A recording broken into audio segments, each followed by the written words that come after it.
Драг колега, немојте да кружите. Кога седевте таму и кога правевте мнозинство и кворум, за да ги имате овие четворица да бидат директори и еден технички директор во ЈСП, требаше да кажете: ете, ние бараме, согласно надлежностите кои што ги има градот Скопје, да се изгласа некаква одлука за дислокација, дали од училишта, дали од нешто друго, и тоа да го направите. Вие тоа не сте го направиле. Ајде тоа кое што не сте го направиле, сега тука можеме да зборуваме и да толкуваме надлежности на град, на собрание, на држава. Зошто не сте им кажале на директорите кои што се од левица, кои што ги имате во тие јавни предпријатија, кои што ви ги кажав, да ги дислоцираат казината од објектите каде што се наоѓаат овие јавни предпријатија. Јас го разбирам тоа што вие сега сакате да го направите. Немојте да мислите дека имам нешто против. Сосема е легитимно. Секогаш реагирам кога пристојноста ќе ги помине границите за навредите. И сега што е поентава на вашето постапување? Знаете дека овој закон ги решава проблемите и сега вие викате: ајде ќе отидеме во екстрем, дека ете ние нешто сакаме, а овие као не сакаат.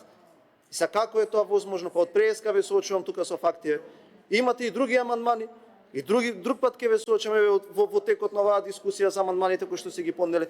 Еве, ве замолувам еден од вас до крајот на дискусијата да ги прочита сите амандмани еден по еден, за да слушнат граѓаните што сте се поднеле.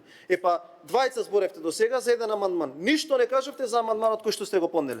Ништо не кажавте. Еве, јас ќе го прочитам, ќе бидам коректен. Еве вака, јаха, вика: лиценца за приредување на игри на среќа не може да се издаде на правно лице чиј вистински собственик не е целосно и јасно идентификуван во Централниот регистар и во регистарот на лиценци и дозволи што го води Министерството за финансии, бе луѓе. Како може некој да функционира без да има вакво нешто? Мислам, што поднесувате вие во Централен регистар? Не можам да ве разберам. Ако сакате вие да си правиме сега тука ние театарски секции, терајте си, никој нема да ве спречи. Ама суштината е поинаква. Ајде повторно за граѓаните суштината. Дали ќе се дисоцираат казината? Да. Дали ќе се забрани рекламирањето? Да. Дали ќе се забранат извозите? Да. Не може сега ние да се однесуваме тука како да сме паднати од Марс. Зошто вие кога беседевте во седниците на градот Скопје, не отидовте кај градоначалничката и кажавте: нема да имате 6 гласа без да се направи ова? Не го направивте.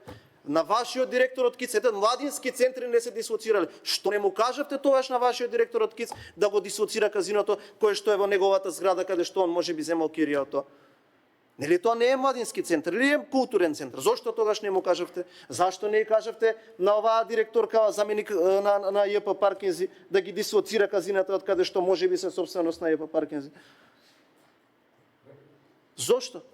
А сега кога ќе дое законот, тука ќе беседиме едно друго, мислам, немам против тоа. Правете го што сакате, правете. На крајот ваше легитимно право. Малку да има достоинство и почит меѓу себе се.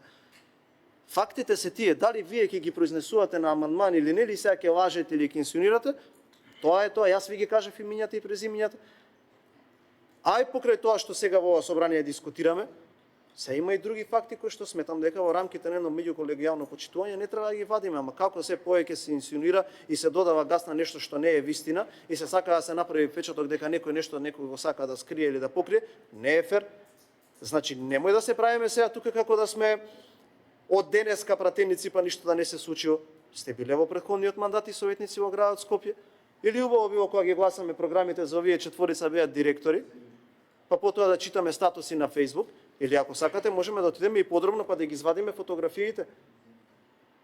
Сега тоа кога не сте го направиле, слободно продолжете со драматургијата, ама овој народ треба да ги знае фактите. Благодарам.